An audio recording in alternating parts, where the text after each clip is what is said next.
बिस्मिल्लाहिर्रहमानिर्रहीम। अस्सलाम वालेकुम नादरीन कराम, इलेक्शन 2024 बाकायदा तौर पे ऐलान हो चुका है और हम आपके सामने पाकिस्तान के जो कौमी असम्बली के मुख्तलिफ हलके हैं उनकी डिटेल आपके सामने रख रहे हैं।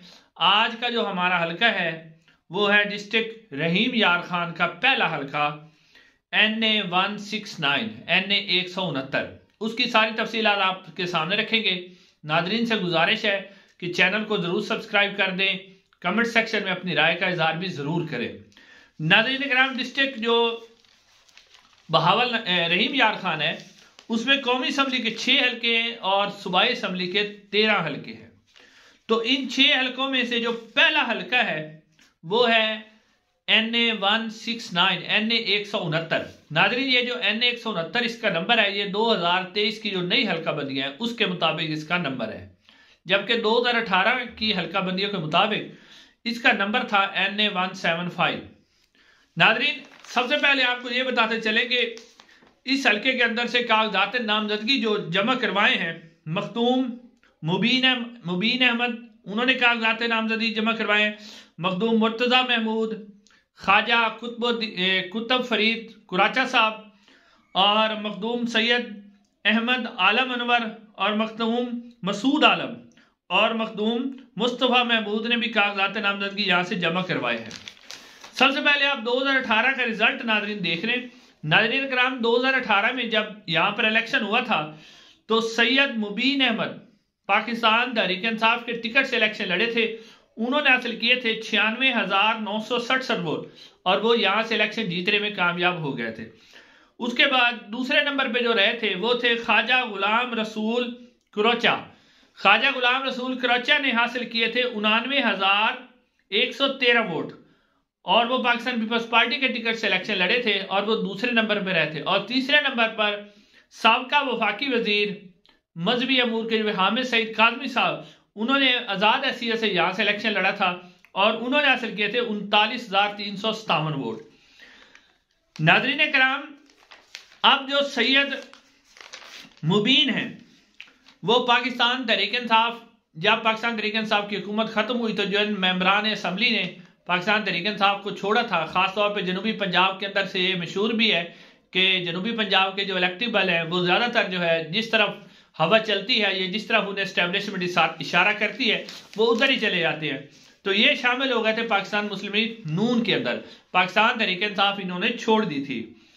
अब नाज़रीन कागजात नामजदगी तो यहाँ पर बहुत से लोगों ने जमा करवाए हैं, लेकिन जो मुकाबला नजर आ रहा है यहाँ पर वो है सैयद मुबीन अहमद जो कि पाकिस्तान मुस्लिम नून के टिकट से हैं और मखदूम मुर्तजा महमूद जो कि पाकिस्तान पीपल्स पार्टी के टिकट से इलेक्शन लड़ेंगे। अब नादरीन इस हल्के के अंदर पाकिस्तान पीपल्स पार्टी जो है उसके जो उम्मीदवार थे ख्वाजा गुलाम रसूल, अब वो तो इलेक्शन नहीं लड़ना चाह रहे। अब उनकी जगह जो है वो ख्वाजा कुतुब फरीद कुरोचा साहब जो है वो इलेक्शन लड़ना चाह रहे हैं। अब पाकिस्तान पीपल्स पार्टी ने 2018 में तो उन्हें टिकट दिया था, अब 2023 के अंदर जो है पाकिस्तान पीपल्स पार्टी उन्हें टिकट नहीं दे रही और टिकट यहां से पाकिस्तान पीपल्स पार्टी के सीनियर रहनुमा मखदूम मुर्तजा महमूद उनको टिकट दे रही है। यानी कि अगर आप देखें तो यहां पर जो मुकाबला होगा मखदूम मुबीन अहमद और मखदूम मुर्तजा महमूद उनके दरमियान होगा, जबकि हामिद सईद काजमी साहब जो है वो उनके बारे में इतलात हैं कि वो इस हल्के में सिलेक्शन नहीं लड़ रहे। वो हामिद सईद काजमी साहब भी इतलात के मुताबिक पाकिस्तान पीपल्स पार्टी में शामिल हो गए हैं और वो इलेक्शन लड़ रहे हैं। इससे आगे वाला जो हल्का है यानी 170 यानी 169 लियाकतपुर जो हल्का है इससे वो नहीं लड़ रहे, बल्कि जो NA 170 खानपुर का हल्का है उसमें से हामिद सईद काजमी साहब ने अपने कागजात नामजदगी भी जमा करवाए हैं और उनके बारे में इतलात भी आ रही हैं कि वो उसी हल्के में से इलेक्शन लड़ेंगे। अब नादरीन यहां पर जो है पीपल्स पार्टी का वोट बैंक मौजूद है इस हल्के के अंदर, पाकिस्तान मुस्लिम नून का वोट बैंक भी है और पाकिस्तान तहरीक इंसाफ का वोट बैंक इस हल्के के अंदर इतना ज्यादा नहीं है। यहां पर जो है ज्यादा शख्सी वोट है, जिसको आप कहते हैं कि रवायती वोट है, शख्सियात का वोट है, वो मौजूद है। अब यहां पर जो प्रॉब्लम है, सैयद मुबीन अहमद तो पाकिस्तान मुस्लिम नून के कैंडिडेट हैं, उन्हें तो कोई प्रॉब्लम नहीं है, वो भरपूर तरीके से मुकाबला करेंगे। लेकिन जो असल प्रॉब्लम आएगी वो आएगी जो पाकिस्तान पीपल्स पार्टी के उम्मीदवार हैं, पाकिस्तान तहरीक इंसाफ का तो फिलहाल यहाँ कोई उम्मीदवार नहीं है। एक दो बुकला ने कागजात नामजदगी जमा करवाए, शायद वो पाकिस्तान तहरीक इंसाफ से जो है टिकट से इलेक्शन लड़े, उसके अलावा कोई मुस्तरद आदमी यहाँ नजर नहीं आ रहा। अब नाज़रीन मसला यहाँ पर यह बनेगा कि ये जो ख्वाजा गुलाम रसूल क्रोचा है जो अब इलेक्शन लड़ रहे हैं, ख्वाजा कुतुबुद्दीन फरीद क्रोचा, अब ये पाकिस्तान पीपल्स पार्टी का टिकट चाह रहे थे लेकिन पाकिस्तान पीपल्स पार्टी ने उन्हें टिकट नहीं दिया। अब जब टिकट नहीं दिया तो अब वो क्या आजाद हैसियत से इलेक्शन लड़ते हैं, और अगर वो आजाद हैसियत से इलेक्शन लड़ते हैं तो फिर वो किस जो उम्मीदवार है उसके वोट को इफेक्ट करेंगे, यानी कौन सा ऐसा उम्मीदवार है जिसका वोट बैंक जो है ख्वाजा कुतुब फरीद की वजह से जो है मुतासर होगा या उसके अंदर वोट के अंदर कमी होगी। तो अब हो सकता है वो पाकिस्तान तहरीक इंसाफ में चले जाएं या आजाद हैसियत से इलेक्शन लड़ रहे हैं। अब तक की इतला जो आ रही है उसके मुताबिक वो आजाद हैसियत से यहां से इलेक्शन लड़ रहे हैं, और जो हामिद सईद काजमी साहब हैं वो इस हल्के में सिलेक्शन नहीं लड़ रहे, लेकिन जो उनकी सपोर्ट है, उनकी हिमायत है, वो जो पाकिस्तान पीपल्स पार्टी के रहनुमा हैं या जो पाकिस्तान पीपल्स पार्टी के मखदूम मुर्तजा महमूद हैं उनके साथ है। तो अब ख्वाजा जो है वो किसके वोटों को, इतलात जो वहां से आ रही है उसके मुताबिक जो है ये जो वोट है ये जितने भी ख्वाजा मुर्तजा महमूद के वोट होंगे उनको मुतासर करेगी।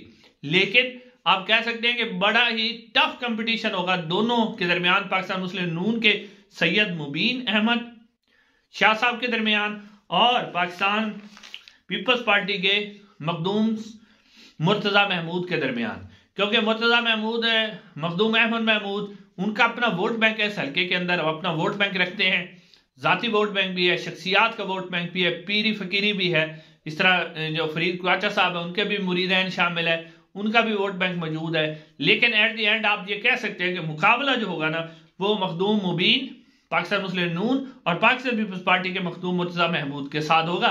अब जो कुराचा खानदान है वो किधर जाते हैं, फिलहाल वो ज्यादा सी इलेक्शन लड़ते हैं, लेकिन आप कह सकते हैं कि एज हासिल है यहाँ पर मखदूम मुर्तजा महमूद को पाकिस्तान पीपल्स पार्टी के वो अब तक के सर्वेस के मुताबिक बेशक कम मार्जिन होगा लेकिन वो इलेक्शन जीतते हुए नजर आ रहे हैं। नाजरीन अगली वीडियो में आप लोगों से मुलाकात होगी। अस्सलाम वालेकुम।